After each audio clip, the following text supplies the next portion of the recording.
Hey everybody, how's it going? Like Butter here, and today I want to share with you my 1.4 Alpha Bridge build for SMGs.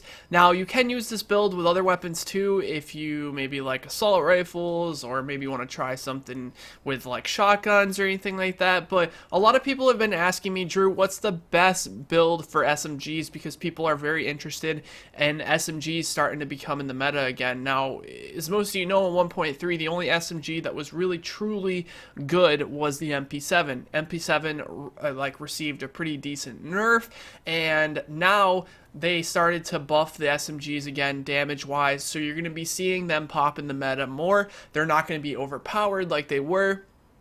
But, you know, because with the lack of rate of fire magazines like you could get in 1.3, it's a little bit harder to output the DPS that you could with the SMGs in the earlier builds.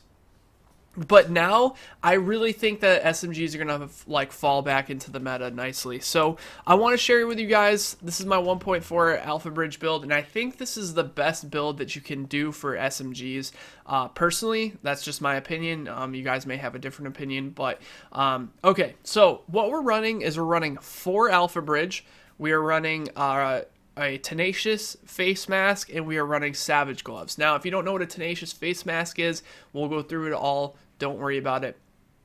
So it's very important to figure out which SMG you want to run. Now, if you want to run like an MP5 or like a T821 or any of the SMGs that have like a larger magazine, you probably don't need to run a Bison as your secondary. The reason I run a Bison as my secondary is because the MP7 has an extremely small magazine. So if you're using like the MP7, SMG9, you know, Vector, all those weapons that have small mags. I think the SMG9 has a small mag, I'm not sure. But like the AUG is 25 bullets, so it's like, you know, it's a betweener whether you want to run it or not. But the reason is because of hurried, so I'll show you guys here. So my MP7 on my main this is usually what I'm always using. The Bison isn't very good, but I use it just for the hurried talent. So I'm using critical hit damage, critical hit chance, and stability on my reflex sight. So that helps out quite a bit with like the stability of the MP7. You guys know the MP7 has poor stability because it's shooting so fast. I'm running 13% accuracy, 5.5% headshot damage, 3% critical hit chance on my flash hider. That crit chance is very, very important to get as much of it as you possibly can, especially for SMGs because they have the crit hit damage bonus. On my angled grip, I got 12.5% stability, 4% crit hit damage, and 2% accuracy, so that helps with the accuracy of the weapon. And for my magazine, I am running 117% magazine size, 4.5% reload speed, and 5.2% rate of fire. Now, this reload speed is going to come in handy because although you're getting a lot of your reload speed from hurried, there are some situations where maybe you only hit like 3 or 4 crits in your clip, and that's going to up your reload speed to 50%. So, you know, you're not going to be able to reload in 1 second all the time, but you're going to be able to reload fast regardless. So that reload speed there is super important. Now, the reason you run the Bison is because with Alpha Bridge, you basically bridge the 3 talents as long as they're active on each weapon. And the PP19 has a talent called Hurried. Critical hits increase reload speed by 10% to a minimum of 1 second reload time. I can't stress enough how important this is to have on an MP7 because, like, that's the reason people used Firecrest with the MP7 in 1.3 because the reload speed is so essential because of how many times you're going to be reloading with such a small magazine. So having hurried there is so important. Now, the attachments that I have on the PP19 are pretty standard. You don't really need to see that. Actually, the attachments on your PP19 really don't matter at all since you're not going to be using the PP19 ever. As far as, you know, like, that's what I do. I don't use it because you're reloading so fast with the MP7, there's no reason to ever switch to the PP19. You're using the same amount of, or you're using the same sort of ammo, so You're not going to like save ammo by changing to the PP19. Right now, the PP19 is in a really bad spot because what used to make the PP19 strong was the fact that you could get like a heavy magazine spring that would up the fire rate to like 31% or 30%, and that would make your output on your PP19 pretty good. Now, with the fact that you're struggling to get rate of fire, it's very, very poor. So the PP19 is definitely not in a great place right now, but it's worth using as your secondary just for the hurry talent. It's so important. So my 6 talents that I'm running, Predatory just recently got nerfed from 50% to 35% health over 20 seconds. Still super strong, very, very strong talent. I actually rolled this. It was Unforgiving. You can run like Unforgiving, Predatory. Fierce is even not that bad in this spot. So any of those talents you can go ahead and get in that first slot. Deadly, which is pretty prominent, you know, with the extra crit hit damage is going to help your output because you're going to be critting a lot with this build.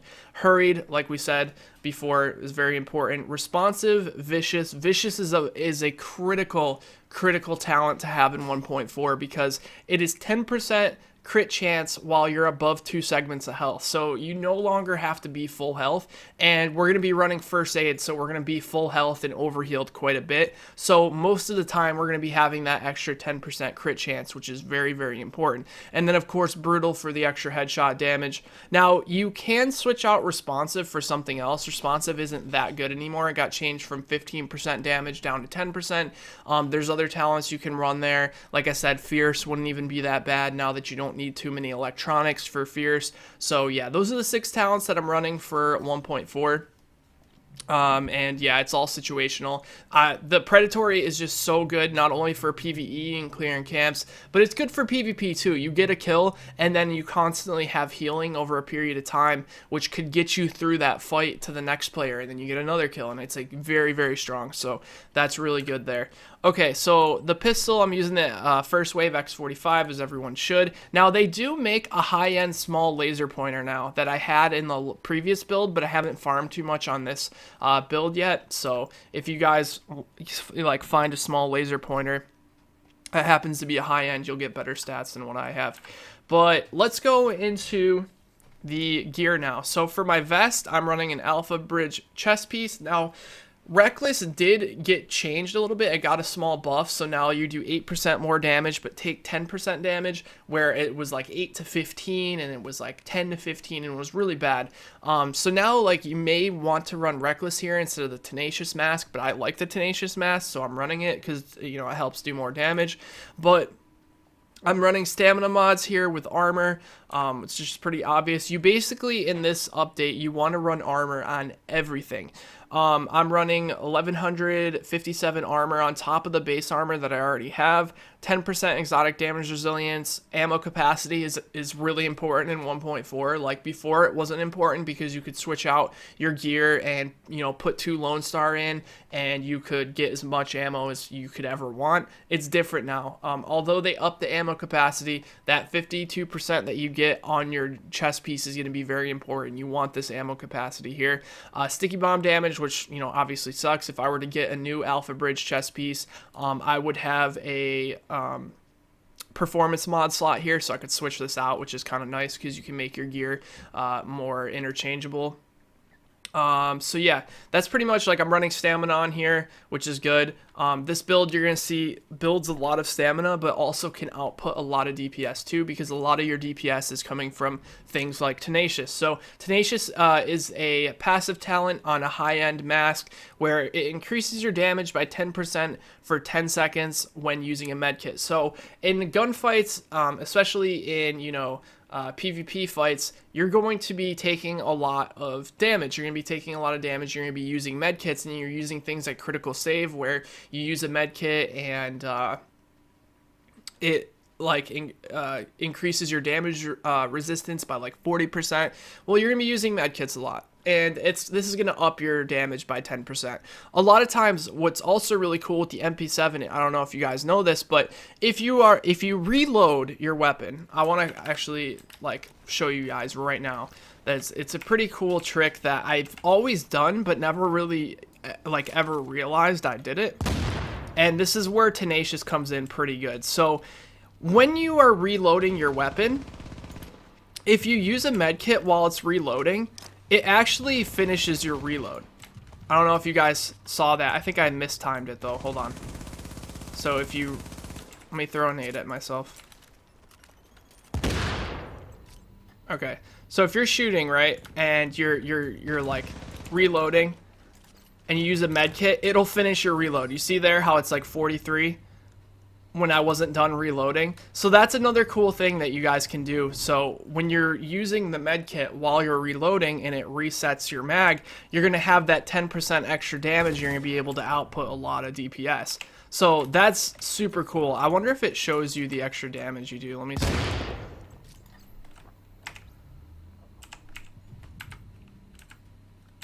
So what is going on? Is that a bug? Yeah, I think this is a bug right now. Okay, yeah, it wasn't, that's so weird. It wasn't letting me look at my inventory while I was bleeding. Maybe you can't look at your inventory when you're under status effects. I never knew that if that's the case. But hold on, let me use a med kit. Yeah, that's so weird. Okay, so there you go. You can see it put me up about 20,000 DPS for 10 seconds. So the Tenacious is going to help quite a bit when you're in gunfights and that kind of thing. Now you can also run Rejuvenated here if you want to remove status effects. It's up to you. I like Tenacious for the extra damage. Here where it says like skill power, you can get other stuff in this slot. This isn't super important. Like this mask isn't super good. Like my gear isn't like entirely optimized. But it's decent, you know. Enemy armor damage, you much rather have like burn resistance here, blind death resist, or disorient, all that good stuff. So let's go to the knee pads now. Major attributes is armor. Like I said, you want armor on everything you can get. Blind resist, shock resist, enemy armor damage. Once again, this should be, you know, it could be bleed resist. You don't really need bleed resist if you're using first aid, because first aid removes your status effects now. And another thing that I found out, which is really cool, and I love this, I'm so happy. So in week 3, they changed how first aid heal works. So let me show you guys here in a second. So the first aid works completely different now. Like you got self heal and you have ally heal, where they both used to heal you about the same.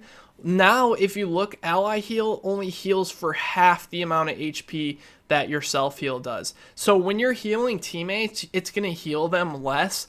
What this is going to mean is that like teams that are at a disadvantage in numbers but are better at the game and play smarter than the group that has more people are going to be able to clutch those 2v4 and those 3v4 situations, since they're not going to have infinite amounts of heals. This is so cool. I've wanted this for so long, like to have skills affect your teammates less than they affect you. Like I feel like your teammates should get a portion of, you know, what you get, but essentially, like I said, you should be able to only get a portion of what the person who actually uses the ability uses. But if you look now, defibrillators, the opposite. Your self-heal gets cut in half, but your ally heal it's raised. So maybe you're like super tanky and you can take a bunch of damage and you want to heal your team a lot. That's going to be really cool. So yeah. That's awesome. I love that change. But anyways, yeah, so you got to be careful with that when you're picking your first aid heals when 1.4 comes around. But we're just running armor and stamina here. For mods, I am running armor, which this could be higher here. This is a lower end firearms mod. And then first aid, self heal, you want to get that up as much as you can. So you might want to spec like in ally heal more if you're trying to run overdose, because now overdose like only really helps you and only helps your teammates half as much.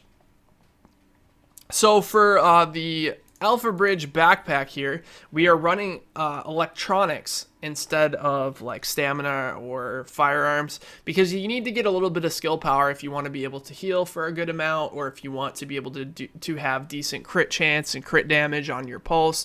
But here, just, you know, a normal stamina mod. Armor, disrupt resist, pulse, critical hit damage, sticky bomb damage. Don't forget, these are going to be interchangeable. These items that you don't see the little performance mod slot on the right are just old items. A lot of these came from 1.3. And then also on my holster, you want armor just like always, but it has firearms, stamina, and electronics all close to 1k. The stamina is a little bit low, but it's fine, and pulse critical hit damage, so that's really nice. And obviously we skipped over the gloves for some reason, but you want Savage on your gloves. I think that's a pretty obvious one, although it got nerfed quite a bit from like 13%, I think it was 14% crit chance, down to 10, down to 7, and I think it won't go below 7. Like 7% on 7% crit chance is pretty fair, I think.